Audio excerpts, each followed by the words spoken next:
पुढील बातमी मराठवाड्यात गुरुवारी 9 जुलै 2026 रोजी पहाटे सलग भूकंपाचे धक्के जाणवल्याने नागरिकांमध्ये काही काळ भीतीचे वातावरण निर्माण झाले। हिंगोली, नांदेड आणि परभणी जिल्ह्यांमध्ये रात्रीचा 1:37 ते रात्रीचे 3:23 या कालावधीत 4 वेळा भूकंपाचे धक्के जाणवले। प्राथमिक माहितीनुसार या भूकंपांची तीव्रता रिश्टर स्केलवर 3.6 ते 4.6 दरम्यान नोंदविण्यात आली।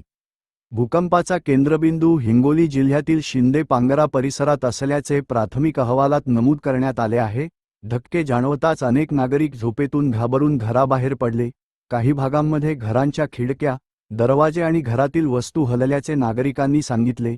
त्यामुळे काही काळ नागरिकांमध्ये भीती आणि गोंधळाचे वातावरण निर्माण झाले।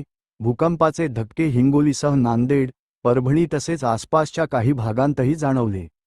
स्थानिक प्रशासनाने तातडीने परिस्थितीचा आढावा घेतला।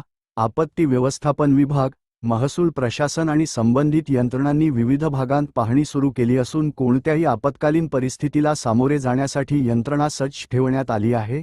सुदैवाने या भूकंपामुळे कोणतीही जीवितहानी किंवा मोठ्या प्रमाणावर मालमत्तेचे नुकसान झाल्याची माहिती समोर आलेली नाही।